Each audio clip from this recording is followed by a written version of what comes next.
I also learned that the upcharge you're paying at the restaurant for that bottle of water may be due to the extra helping of bacteria that comes with it.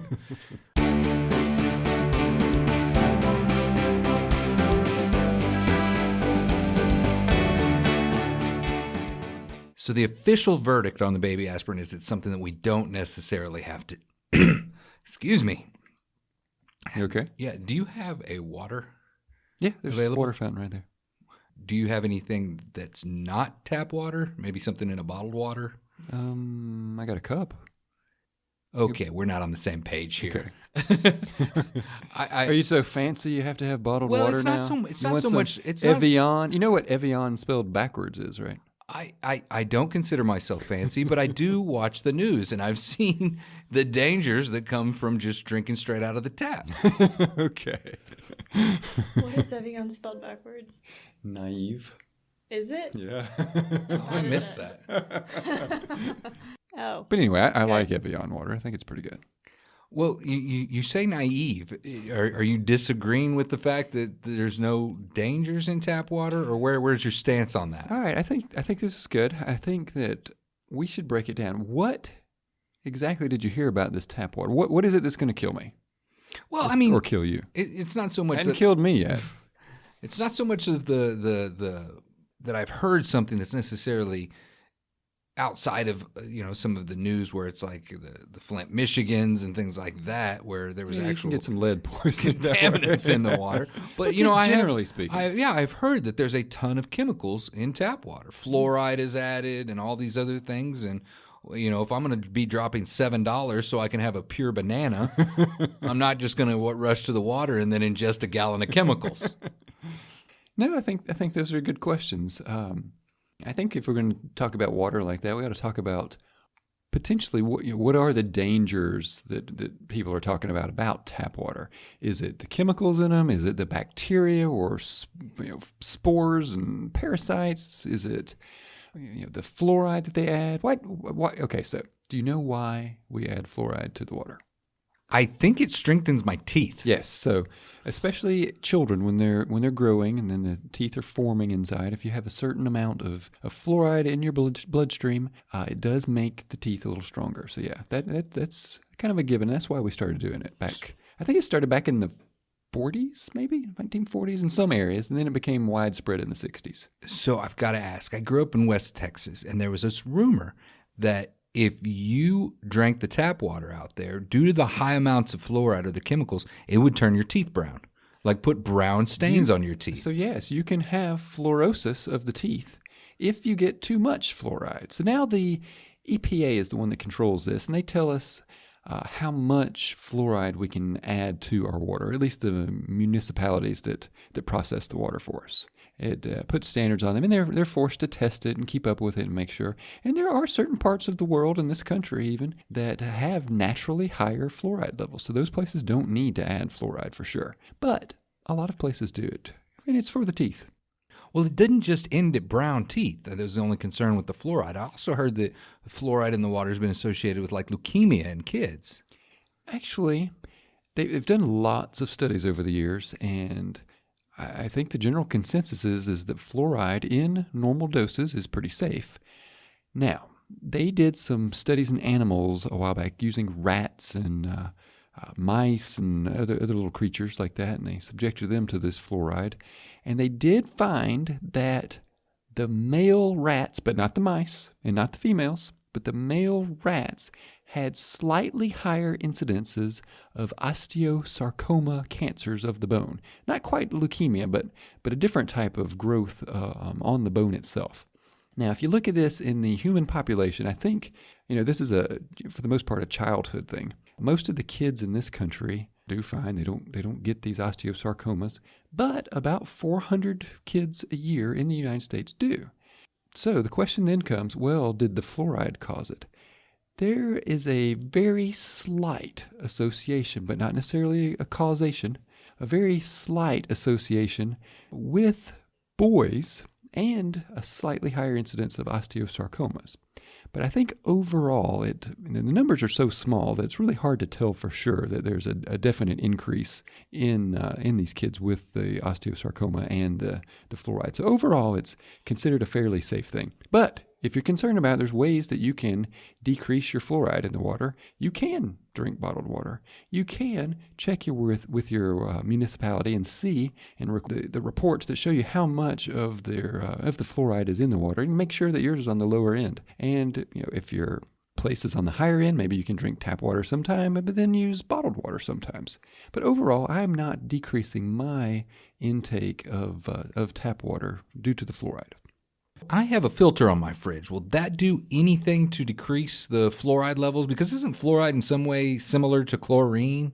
They are similar. If you look on the periodic table, they sit right on one on top of the other. And they have very similar chemical traits, and that's why they're grouped together on the periodic table.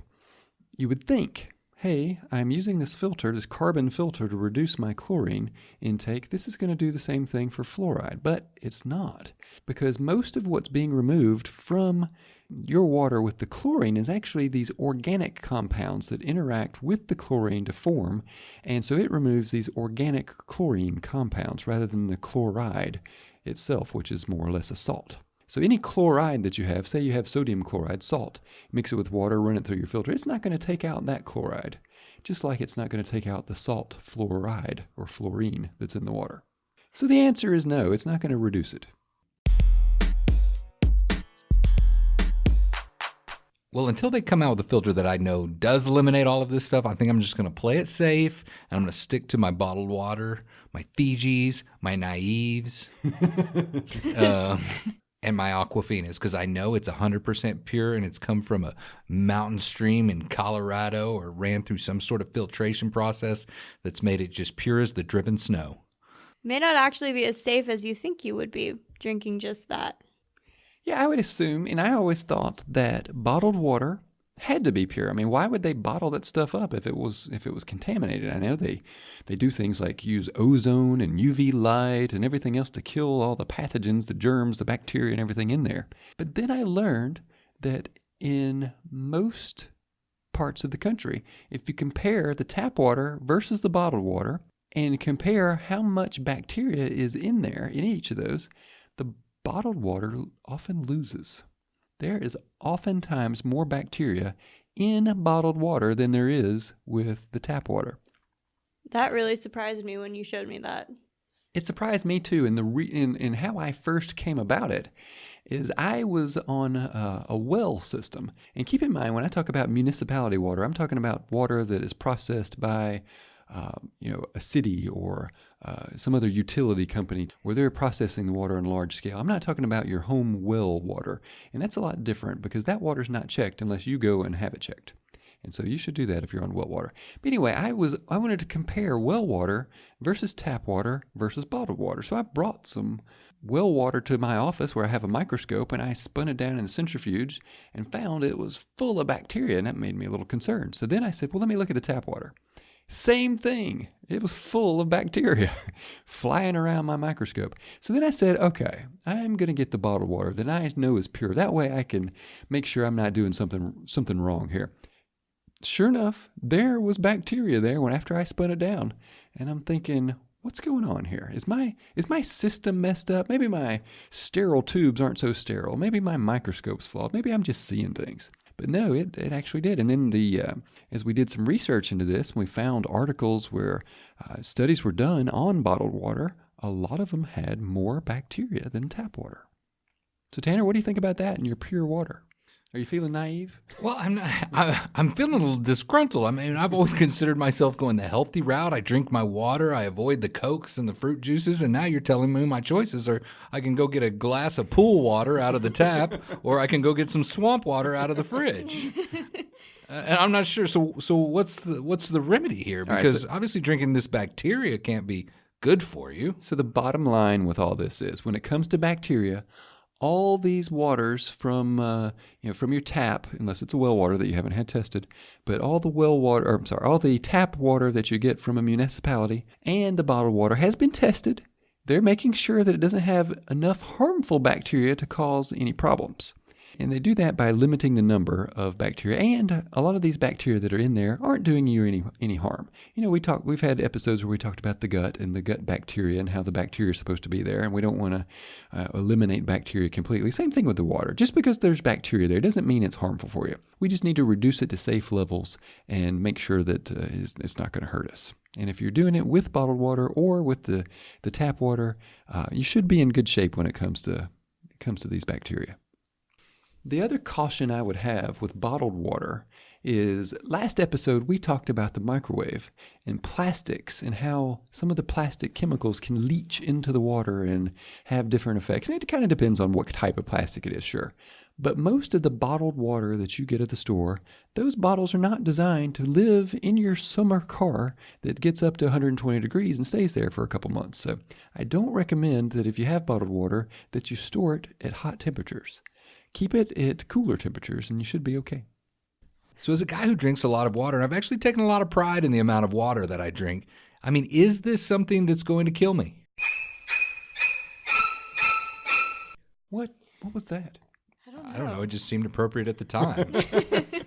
I think I like it, though. I think it's going to stick. I think I like it, too. I'm going to say no. You need the water. Okay. This seems to be the best way to get it is tap water, and bottled water is certainly a good alternative. I like the taste of some bottled waters better than tap water, but there are some bottled waters that I just don't like. So what can we take away from today's show? I know that I personally learned that Dr. Miles is not afraid to judge you as hoity-toity if you prefer a bottle of Fiji or Dasani over the water coming out of the tap or the water fountain. But I also learned that the upcharge you're paying at the restaurant for that bottle of water may be due to the extra helping of bacteria that comes with it. As I've said time and time again, you have been listening to Health Files with Dr. Miles. We really hope you enjoyed it and were able to learn about achieving and maintaining good health. Subscribe to our show and hear the latest and greatest in the news of medicine and health. Don't forget to rate us and share us with all of your friends and family. This show was hosted by me, our co-host and researcher was Katie, and of course providing the medical expertise that we have grown to love, Dr. Miles, board-certified family physician. Visit our website, healthfilesradio.com, to learn more about us, our show, and the specific resources we use for each topic.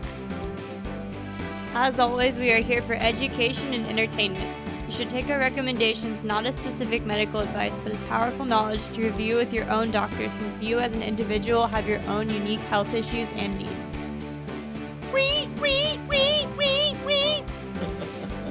Perfect.